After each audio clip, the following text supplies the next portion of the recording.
Praise the Lord. आइए हम लूका रचित सुसमाचार उसके 13वें अध्याय के 22वें पद से 25वें पद को पढ़ें, जहां पर लिखा है, वो नगर नगर और गांव गांव होकर उपदेश करता हुआ यरूशलेम की ओर जा रहा था। और किसी ने उससे पूछा, हे प्रभु, क्या उद्धार पाने वाले थोड़े हैं? उसने उनसे कहा, सके द्वार से प्रवेश करने का यत्न करो, क्योंकि मैं तुमसे कहता हूं कि बहुतेरे प्रवेश करना चाहेंगे और ना कर सकेंगे। जब घर का स्वामी उठकर द्वार बंद कर चुका हो और तुम बाहर खड़े हुए द्वार खटखटा कर कहने लगो, हे प्रभु, हमारे लिए खोल दे, और वह उत्तर दे कि मैं तुम्हें नहीं जानता कि तुम कहां के हो। आइए इस वचन पर हम विचार करें। उसके पहले परमेश्वर से पवित्र आत्मा की मांग करें, ताकि हम उसका वचन सुन सकें, समझ सकें और उस पर चल भी सकें। प्रभु जी, मेरी सहायता कीजिए कि मैं आपका वचन आपकी इच्छा अनुसार आपके लोगों को आपकी पवित्र आत्मा की सहायता से बांट सकूं, और जितने प्रिय लोग इसको सुनते हैं वो ना सिर्फ इसको सुने लेकिन इसको ग्रहण करें, और हम सब उस पर चले भी। बिनती यीशु मसीह के नाम से मांगता हूं, आमीन। प्रियो, पिछले संदेश में हमने चर्चा की थी कि परमेश्वर, जिसकी दृष्टि इस पृथ्वी पर घूमती रहती है, जो हर एक प्राणियों को निहारता है, जिसकी दृष्टि में केवल मनुष्य ही नहीं पशु भी हैं, और जो ये भी देखते हैं कि कौन सा पशु क्या कर रहा है। जब पैसे की आवश्यकता हुई, यीशु मसीह ने पतरस से कहा, जा अमुक स्थान पर पानी में बंसी डाल और तुझको एक मछली मिलेगी और उसके मुंह में एक सिक्का होगा। जब वो यरूशलेम जा रहे थे, उन्होंने कहा, सामने के गांव में जाओ और वहां पर तुमको एक गधी और उसका बच्चा बंधा हुआ मिलेगा। और इस प्रकार से परमेश्वर की दृष्टि, चाहे नया नियम हो और चाहे पुराना नियम हो, हम देखते हैं सब और घूमती रहती है। और उसके बाद वो परमेश्वर यदि कहे कि मैं तुम्हें नहीं जानता, तो सच में बहुत ही खतरनाक बात है, बहुत ही विषादपूर्ण बात है और बहुत ही चिंताजनक बात है कि परमेश्वर ने ऐसा कैसे कह दिया कि मैं तुमको नहीं जानता। और पिछले संदेश में हमने देखा था कि जो लोग परमेश्वर की इच्छा पर नहीं चलते हैं, उनसे परमेश्वर कहता है, मैं तुम्हें नहीं जानता। और आज उसी क्रम में जब हम लूका रचित सुसमाचार उसके 13वें अध्याय के 22वें पद से 25वें पद तक देखते हैं, यहां पर हम एक और कारण देखते हैं, जिसमें कि परमेश्वर, जिसको कि एक स्वामी के रूप में प्रतीकात्मक रूप से प्रकट किया गया है, कहता है, मैं तुम्हें नहीं जानता कि तुम कहां के हो। और ये बड़ी गंभीर बात है। और ये क्यों कहा? जब हम 25वां पद पढ़ते हैं, लिखा है, जब घर का स्वामी उठकर द्वार बंद कर चुका हो और तुम बाहर खड़े हुए द्वार खटखटा कर कहने लगो कि हे प्रभु, हमारे लिए खोल दे, और वह उत्तर दे कि मैं तुम्हें नहीं जानता, तुम कहां के हो।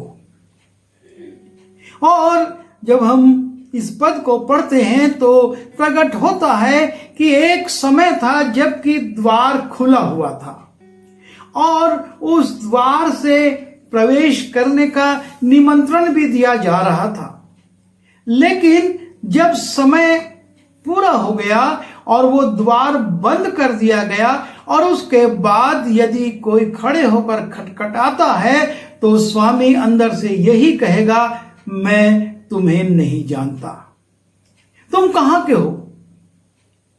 मैं स्मरण करता हूं, जब भिलाई इस्पात संयंत्र में हम काम करते थे और मैं तो ऑफिस में था, इसलिए प्लांट के अंदर नहीं जाता था। लेकिन उसी समय में जो हमारे साथी प्लांट के अंदर जाते थे और अगर 9:30 बज गया तो वो दौड़ते थे, अपनी गाड़ियों की स्पीड बढ़ा देते थे ताकि 9:30 से पहले वो मुख्य द्वार से अंदर हो जाएं। यदि 9:30 बज गया तो वो द्वार बंद हो जाते थे। अब उनके पास भिलाई इस्पात संयंत्र का गेट पास है, उनके पास आइडेंटिटी कार्ड है, वो वहां के कर्मचारी हैं, लेकिन अब वो उस द्वार से प्रवेश नहीं कर सकते। द्वार बंद हो गया। कारण क्या? क्योंकि समय जो सुबह ठहराया गया था 9:30 का, वो गुजर गया। और जैसे ही 9:30 बजा और वो द्वार बंद हो गया। ठीक यही बात हम यहां पर देखते हैं कि एक समय था, सकेत फाटक से प्रवेश करो, जल्दी करो, उसमें जाओ। लेकिन जब स्वामी ने उठकर द्वार बंद कर दिया, अर्थात समय निकल गया, तब अगर खटखटाएंगे तो स्वामी कहेगा, मैं तुम्हें नहीं जानता, तुम कहां के हो। बहुत से परिचय हम निकालेंगे, बहुत से कारण हम बताएंगे, विलंब होने के कारण भी बताएंगे, लेकिन वो द्वार जो बंद हो गया वो खुलेगा नहीं। और इसलिए ये बहुत जरूरी है कि समय रहते उस द्वार से प्रवेश कर लिया जाए। यदि देरी हो गई, समय निकल गया, तो फिर पछताने से कोई लाभ नहीं होगा, क्योंकि द्वार तो बंद हो चुका है। और वो स्वामी जो पहले बुला रहा था, आमंत्रित कर रहा था, अब कहेगा मैं नहीं जानता। और इसलिए हमको अपने जीवन में इस बात के लिए सावधान होना है। जब हम यूहन्ना रचित सुसमाचार उसके 9वें अध्याय में जाते हैं, वहां पर यीशु मसीह अपने चेलों से इसी बात को कहते हैं। वो कहते हैं यूहन्ना उसके 9वें अध्याय के 4 पद में, जिसने मुझे भेजा है हमें उसके काम दिन ही दिन में करना अवश्य है। जिसने मुझे भेजा है, मुझे उसके काम दिन ही दिन में करना अवश्य है। वो रात आने वाली है जिसमें कोई काम नहीं कर सकता। एक समय है जबकि काम करने का अवसर है, काम किया जा सकता है। यीशु मसीह यही कह रहे हैं, हमको उसके काम दिन ही दिन में कर लेना आवश्यक है। लेकिन एक रात आने वाली है, और जब वो रात आ जाएगी तब उसमें कोई काम नहीं कर पाएगा। लेकिन वो खटखटाएगा, चिल्लाएगा, चीखेगा, लेकिन द्वार नहीं खुलेगा। प्रत्युत्तर मिलेगा, मैं नहीं जानता। जब हम लूका रचित सुसमाचार उसके 16वें अध्याय में जाते हैं, एक बहुत जाना पहचाना दृष्टांत है जिसमें गरीब लाजर का और अमीर धनवान का, जो कि बड़े शान से रहता था, उल्लेख है। और जैसा परमेश्वर ने ठहराया है, मनुष्य का एक बार मरना और उसके बाद उसका न्याय का होना। और लाजर भी मरा और धनवान भी मरा। और लाजर जब मरा तो लिखा है कि स्वर्गदूतों ने उसको इब्राहिम की गोद में पहुंचा दिया। और जब धनवान मरा तो वो अधोलोक में अपने आप को पाता है, और वहां से जब नजर उठाता है तो देखता है कि लाजर जो उसकी डेवड़ी पर पड़ा रहता था, जो उसके टेबल से बचे हुए जूठन से अपना पेट भरता था, जिसके जख्मों को कुत्ते चाटते थे, लाजर इब्राहिम की गोद में है।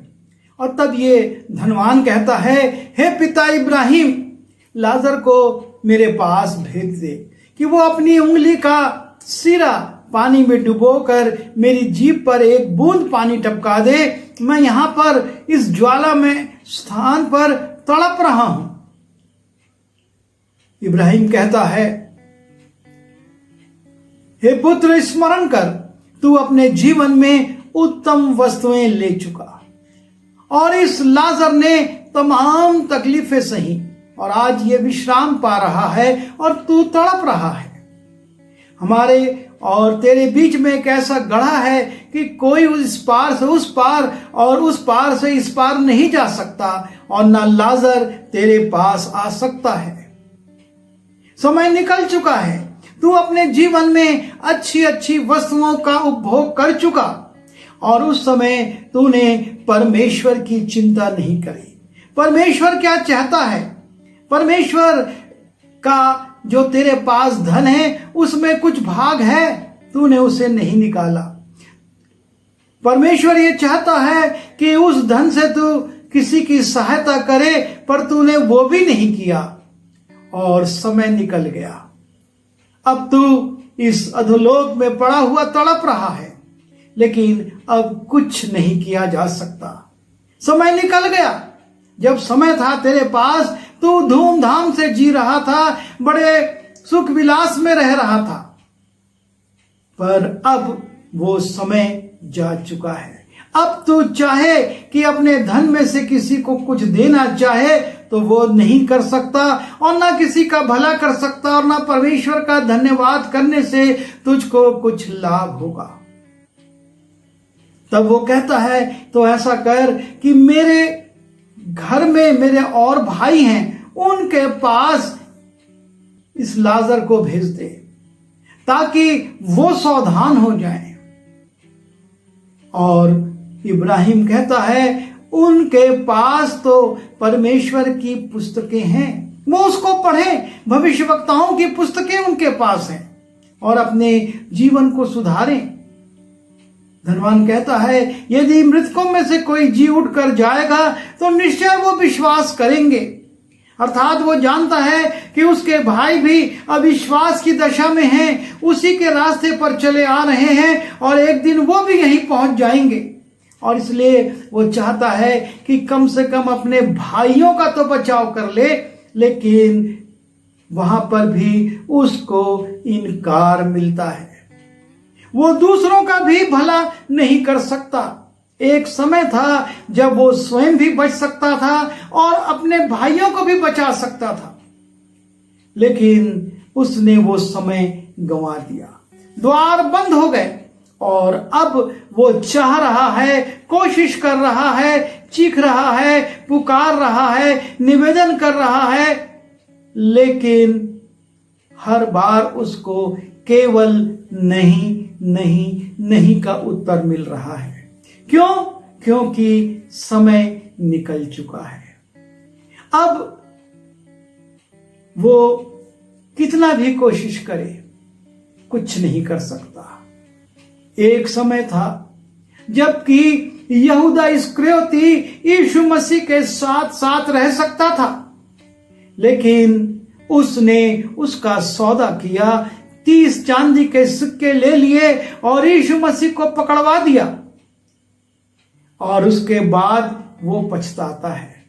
उन्हीं याजकों महायाजकों के पास जाता है और उनसे कहता है, ये लो अपने चांदी के सिक्के और यीशु मसीह को छोड़ दो। लेकिन तब कुछ नहीं हो पाता।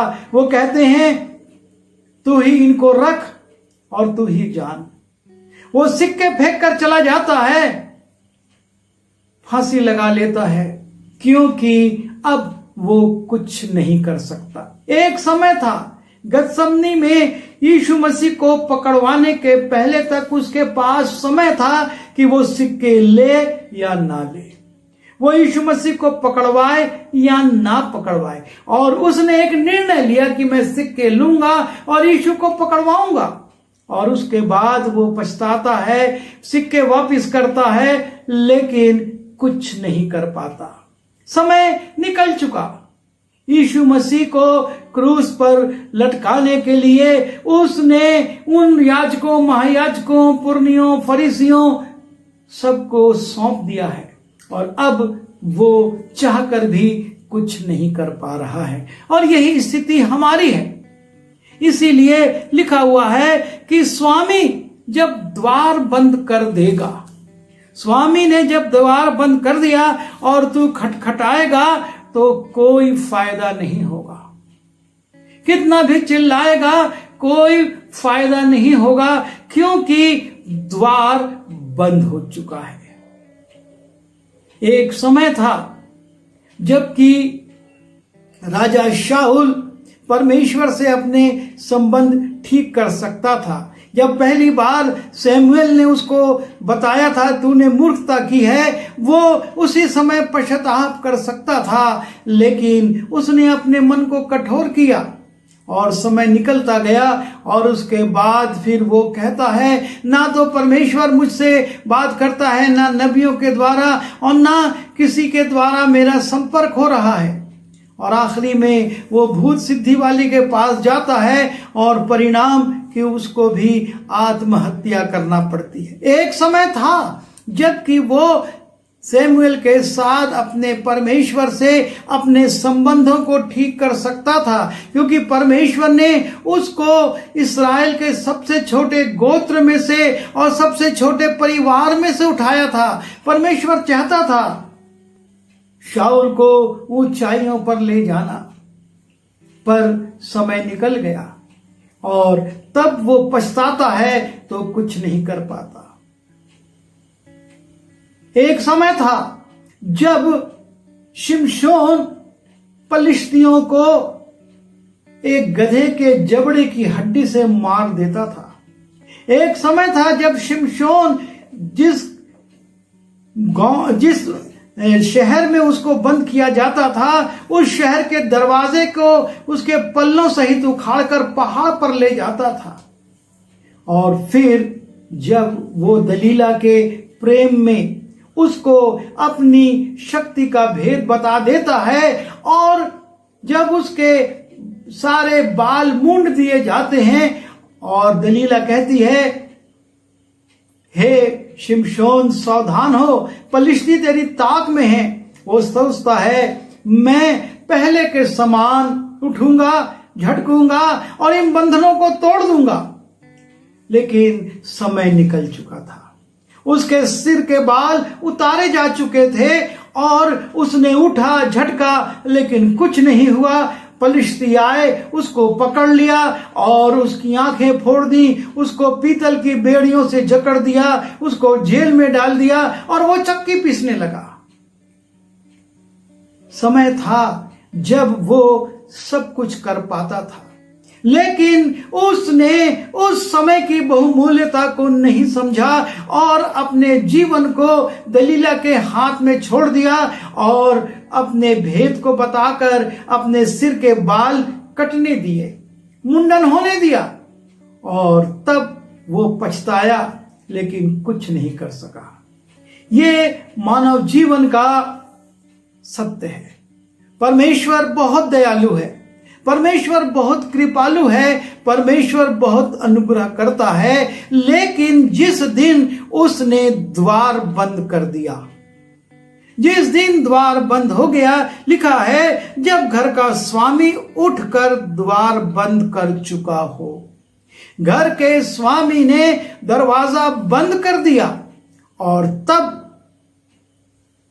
हम कितना भी खटखटाएं, ये लोग कितना भी बताएं, अपनी कितना भी परिचय दें, पर द्वार के पीछे खड़े हुए स्वामी के ओर से उत्तर आएगा, मैं नहीं जानता कि तुम कहां के हो।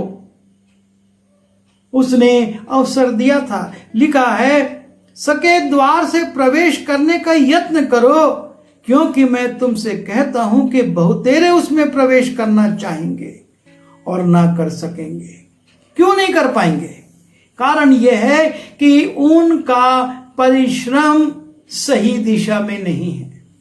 वो दिन पर दिन टाल रहे हैं, आज नहीं कल, कल नहीं परसों हम प्रवेश करेंगे, और उसका परिणाम यह होता है कि एक दिन वो द्वार बंद हो जाता है और तब उससे प्रवेश करना असंभव है।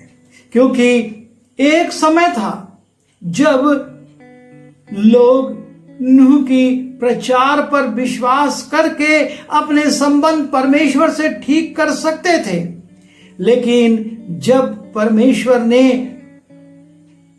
नूह से कहा जहाज बना और उसमें एक ही दरवाजा लगाना, और उस दरवाजे में से प्रवेश करने के बाद जब नूह और उसका परिवार चला गया, जितने जीव जंतुओं को परमेश्वर ने कहा था वो चले गए, परमेश्वर ने वो दरवाजा बंद कर दिया।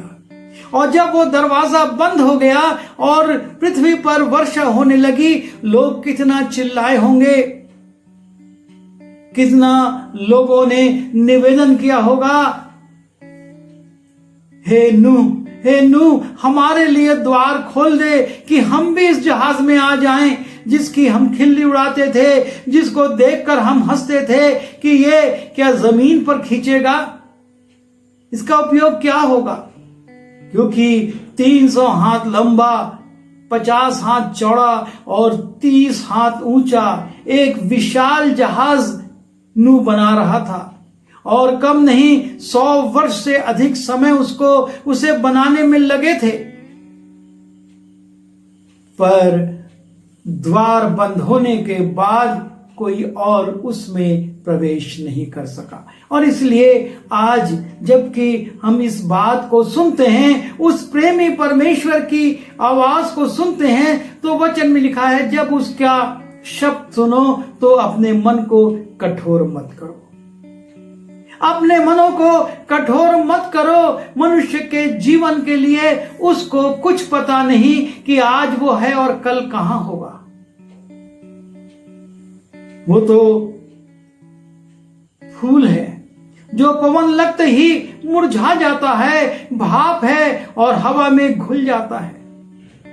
पर आवश्यक है जब तक मौका है, जब तक द्वार खुला है, सके द्वार से प्रवेश करने का प्रयत्न करो, वरना पछताना पड़ेगा। शरीर की लालसाएं, अभिलाषाएं, कामनाएं न कभी खत्म हुई हैं न होंगी। उनको मारना होगा, उनको छोड़ना होगा और सके द्वार से प्रवेश करने का परिश्रम और प्रयास करना होगा। अन्यथा यही उत्तर मिलेगा, मैं तुम्हें नहीं जानता। जिस परमेश्वर ने हमको, जबकि दाऊद कहता है मैं जब मां के गर्भ में बनाया जाता था, मेरे बेडौल तत्व को तूने देखा और मेरी हड्डियों का हिसाब तेरी पुस्तक में है। उस मनुष्य से परमेश्वर कहेगा मैं तुम्हें नहीं जानता, क्योंकि वो प्रेमी परमेश्वर भी है और न्यायी परमेश्वर भी है। और इसलिए हम अपने मनों को कठोर ना करें, पर समय रहते उस द्वार से प्रवेश करें और अनंत जीवन के भागीदार बने। प्रभु हमारी सहायता करे। आइए दुआ करें। प्रभु जी, हम आपका धन्यवाद करते हैं कि आपने हमारे लिए द्वार खोल कर रखा है, और जब तक हमारे पास ये जीवन है या आपने अवसर दिया है, हम उस द्वार से प्रवेश कर सकते हैं। लेकिन एक समय आएगा, या तो ये जीवन समाप्त हो जाएगा या वो द्वार बंद हो जाएगा, और तब हम उसमें प्रवेश नहीं कर पाएंगे। और इसलिए प्रभु हमको, जैसा कि यीशु मसीह ने कहा, हमको उसके काम दिन ही दिन में कर लेना अवश्य है, क्योंकि वो रात आने वाली है जिसमें कोई काम नहीं किया जा सकेगा। हम प्रभु जी उस रात के आने के पहले अपने कामों को पूरा करके आपके उस अनंत जीवन के द्वार से प्रवेश कर लें और अनंत जीवन के भागीदार बन जाएं, वरना हम पछताएंगे और कुछ नहीं मिलेगा। हम सबकी सहायता कीजिए कि हम समय रहते एक सही निर्णय लेकर उस द्वार से प्रवेश कर सकें, जो कि प्रभु यीशु मसीह है। विनती यीशु मसीह के नाम से मांगता हूँ, आमीन।